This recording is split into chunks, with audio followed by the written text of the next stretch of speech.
Hi everyone, the solution is coming in 3, 2, 1, let's go. So first let's look at the impact of row or column operations on the determinant. So first we can swap two rows or two columns. And the impact on the determinant will be that the determinant of A will go to minus the determinant.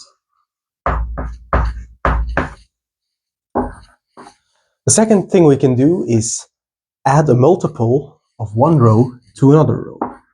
I call that add. And that will have absolutely no impact. So that will just be the identity. Now the last thing we can do is to scale a row. Scale. Let's say with factor k. And that will just also scale the determinant. So the determinant of A will go to k times the determinant of A. So that are the three elementary row operations that we will use to solve this problem. Now let's first look at the hint. The hint says that the first three numbers that are formed by the digits of the first three rows are all divisible by 7. And in fact, all these numbers are divisible by 7. So let's first check a trick to see divisibility by 7. So let's pick the fourth number, which is 4, 4, 8, 2, 9, 8, 2. And let's check if this is divisible by 7. So the trick is we take this last digit, which is 2, and we multiply it by 2. So that gives us 4, and we subtract 4 from the leftover part of the integer. So that gives 4, 4, 8, 2, 9, 4. And we keep repeating this process. So 4 times 2 is 8, and we subtract 8 from what's left over. So that gives 4, 4, 8, 2, 1. And we keep doing this. 1 times 2 is 2, subtract is 4, 4, 8, 0. 0 times 2 is 0. That gives 4, 4, 8. 8 times 2 is 16, and 44 minus 16 is equal to 28. And 28 is divisible by 7. And since this number is divisible by 7, we know that this big number is divisible by 7. So that's a clever trick to determine if a big number is divisible by 7. And in fact, all these numbers are divisible by 7. You can check that even without a calculator. So let's now see what we can do. We will use these two elementary row operations to go from this matrix to a new matrix where we will send the last column, which I will call C7, to the following. To C7 itself. So we are using method 2 plus, and then let's do 10 times C6, which is this column, plus 100 times C5, plus 1000 times C4, and so on until plus 10 to the 6th times C1. And that will give us the following matrix. So this will just be A with 7 rows but 6 columns. So just without the last column. And in the last column will be all these 7-digit numbers that you can read in the rows. But we know that they are all divisible by 7. So I can write them as 7 times k1, 7 times k2, 7 times k3, 7 times k4, 7 times k5, k6, and k7, with the ki's all in n. But now look at the third property.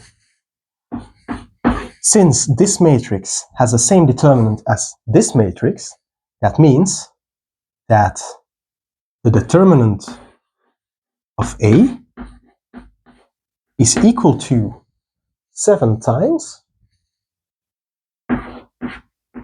the determinant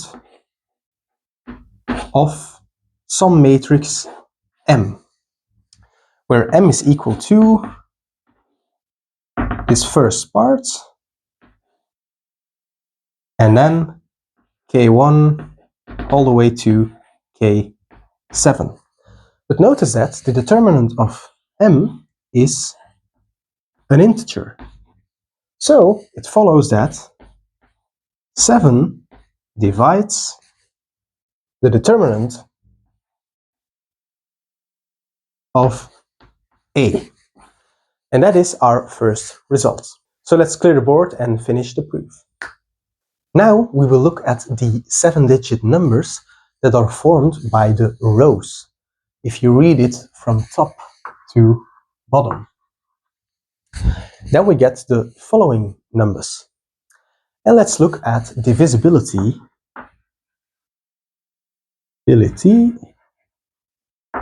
by 11. And as some of you may know, this is easy to check by taking the alternating sum. So let's check that for the first number. We need to check 8 minus 9 plus 3 minus 4 plus 6 minus 9 and plus 5. And that is equal to, that's minus 1, 2, minus 2, 4, 9, so 0. And 0 is divisible by 11, so that means that this first number is divisible by 11. So it is 11 times R1, for example. Let's do one more. The second one will give 9 minus 4 plus 6 minus 4 plus 9 minus 9 plus 4. So let's see. 9 minus 9 minus 4 plus 4, and we get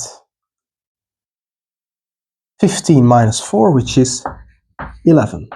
And since 11 is divisible by 11, this number is also divisible by 11. So what do we do next? I once again apply row operation 2 in a clever way. So this time, all this part will be the same matrix with 6 rows and 7 columns. But the last row, row 7, I will send to just row 7 plus 10 times row 6 plus 100 times row 5 plus 1000 times row 4, and so on until 10 to the 6th times row 1. And then this last row will exactly look like these numbers. And we can all write them as 11 times some natural number. So this first element will be 11 times R1,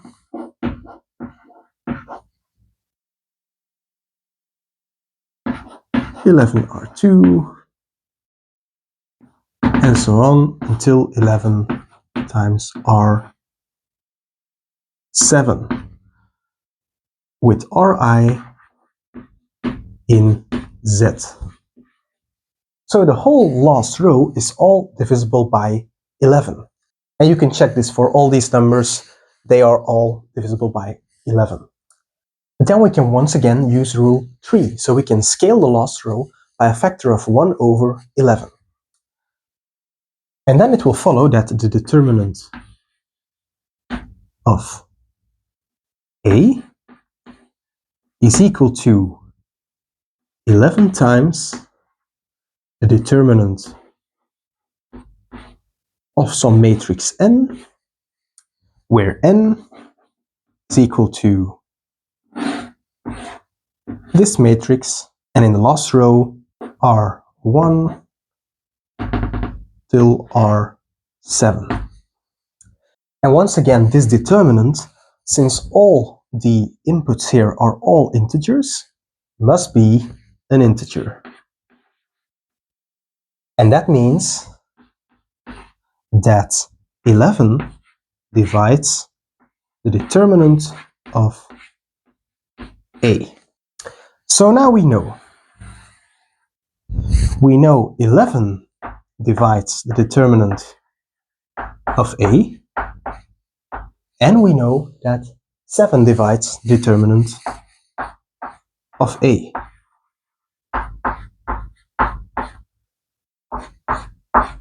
But since 11 and 7 are both prime numbers, and so we have the GCD of 11 and 7 is equal to 1, we must have, this is just a property of prime numbers, that 77 divides the determinant of A. And so we have proven exactly what we needed to prove. So if you like this problem about determinants and linear algebra and the solution, don't forget to like and subscribe.